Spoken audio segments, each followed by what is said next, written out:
Welcome to episode 2 of Hannah's Hot Seat, a series where I chat to recruiters across the Index Group. Completely unedited, by the way. Today I'm joined with Paige Overton, who's the VP of Ion Search US. Really excited to have you here. How are you doing, Paige? I'm very well, thanks, Hannah. How are you? Very, very good indeed. I'll ask you the first question, which I'm going to ask all of my guests, which is, tell me why you love working the US market so much. There's a few reasons for me, to be honest, because it was something when I first joined Ion I'd never touched before. I'd only ever done UK markets. And what I've grown to love about working the US markets is the culture. There's such differences from British. We're so similar in so many ways, but the culture, there's a little bit more separation over there from like work and life. They do have a totally different approach to things. So when people are moving roles, for example, they are making a genuine career move. It's really career focused, and people in America really take their career seriously. Not that people in the UK don't, but it's a very professional culture, and I quite like that. The size of the American market absolutely blows my mind. And I think as a Brit, like sometimes we can't quite comprehend the size of the US. Like I now live in Florida, which is nearly the size of the UK. So that's just one state. It's so big. So there's so many opportunities. And with that comes every client I speak to, they're investing into America. There's so many opportunities, so many jobs opening up, and it's a market that, we hardly scratch the surface. So it just feels so exciting all the time. And you mentioned there about investment. Where would you say the growth locations right now? Of course, like everybody wants New York, like it is the business capital. It's that sexy market. Like everybody's setting up there, everyone that is there. Like when you're in New York, you just get that buzz. But there's been a lot of trends recently, and there was actually an article posted by Bloomberg recently, and it's shown that over 2.2 million over the last 2 years have actually moved down to the southeast of America. And JP Morgan actually said they've got more employees in Texas now than they do in New York State, which is huge. And I think like you've got Florida, the Carolinas, they're also absolutely booming. And a few of those reasons I would say really are, the cost of living. There's a lot of differences to New York. Obviously, New York's had huge tax return on investment for a lot of businesses, probably a lot better if they are setting up there.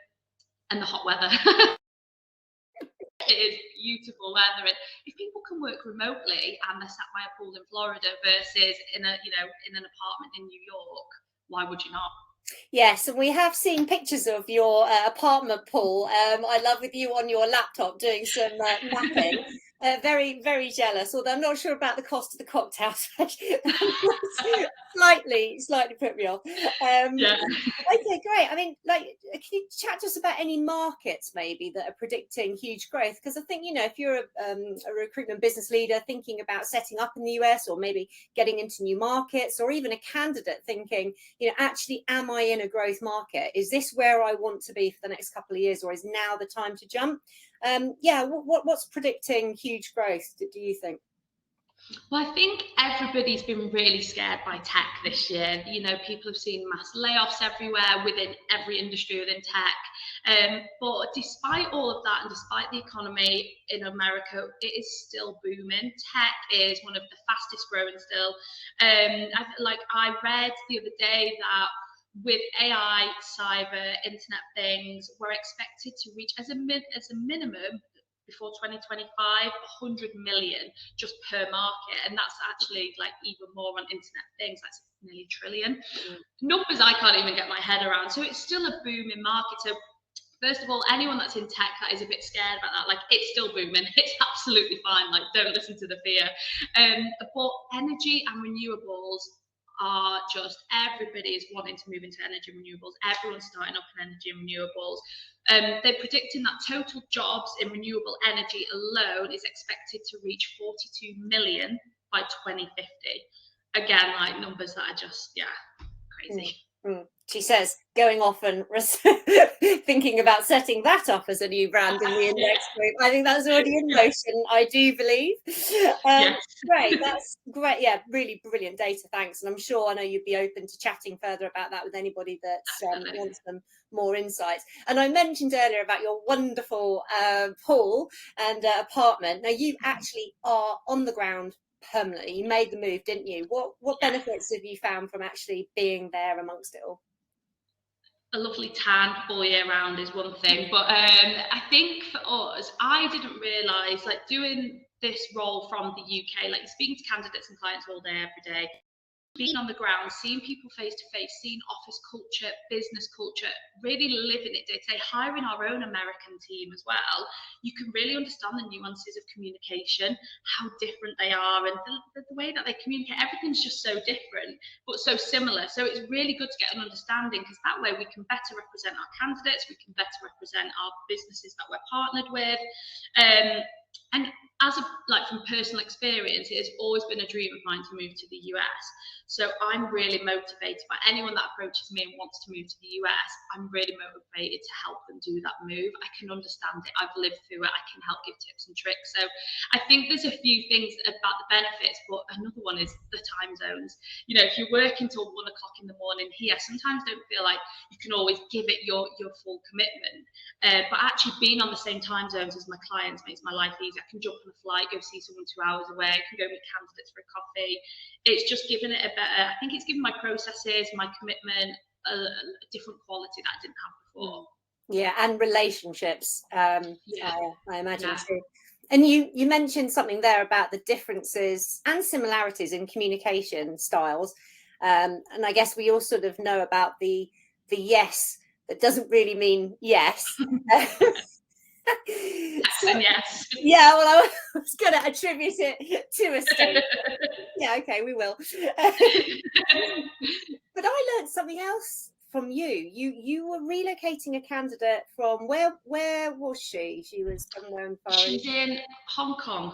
Okay, Hong Kong to Canada, and you mentioned something called a draw, which I wasn't aware of, and candidates absolutely need to be aware of this. And she wasn't either until you really break it down. I mean, talk through the draw. So it's not something I'd ever come across in US markets, but a draw is essentially an advance that is subtracted from your commission. So they're giving you all of your yearly commission up front and kind of masking it as a base salary. So it's not a base salary, it's just regular payouts of your commission. And then when you earn commission, you pay that back. Essentially, it's kind of like a loan, but you've got two types. You've got recoverable and non-recoverable.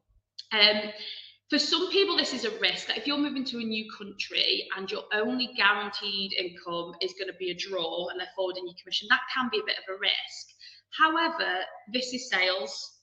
We got to back ourselves. And if you are someone that can back yourself, and you are someone that you're going to be a big biller, a draw can be really, really beneficial for you, because once you clear that draw, you're on a 50% commission structure usually. So then whatever you're billing, you get 50% off. So there's pros and cons for both, but I think you do, especially moving to a new market, new country, you've got to really back yourself to be on the draw. But sometimes they're not always called the draw, so it can be a bit confusing to people. So when they do earn that first commission check, they're like, why have you taken all my commission to pay back my base salary? And that's where there's a bit of a confusion. So it's got its pros and cons. Sure. And this is where you need somebody objective, impartial, someone who knows what they're talking about, like you, who can chat through the different options and how it's going to work. I realised that we, at the beginning of this, we didn't really sort of say what roles you focus on. So yeah, I mean, do you have an area of like specialism or speciality or? In terms of like what we do within recruitment to recruitment, it's recruitment talent into other recruitment businesses, and I do everything from entry level all the way up to C-suite. I work with companies that are just starting out in the US and want to open their first people that I've launched that for them, all the way to businesses that already have, 1,400 heads and they've just got investment and they've got a growth target. We cover everything in between, and I'd say our sweet spots are, for me, are senior leadership. Love working with directors that want to make their next move, grow something and put something in their name. Great. Actually, something that I've been really impressed with for Ion as a whole, US and UK, is really the retention rates, just incredible from the people that you place. I think, yeah, Rec2Rec, does get a bad name. Rightly so. But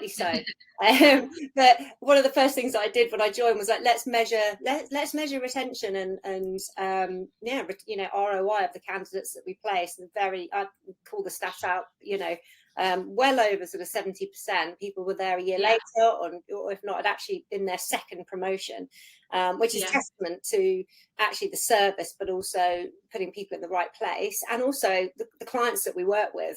Very enviable client list, I say. Some of the, as Alice Rigby would say, movers and shakers in the recruitment world. So great. Okay. Well, look, thanks ever so much for being in the hot seat. Really enjoy chatting to you. And if you're out there and you're thinking about a move but want a chat with someone that will just listen to what you're looking for first, then reach out to Paige. If you're looking for senior talent, reach out to Paige. And if you just want a general chat in the market, reach out to Paige. Thanks for coming on. Thanks for listening, everyone. See you in the next episode. Bye. Thank you.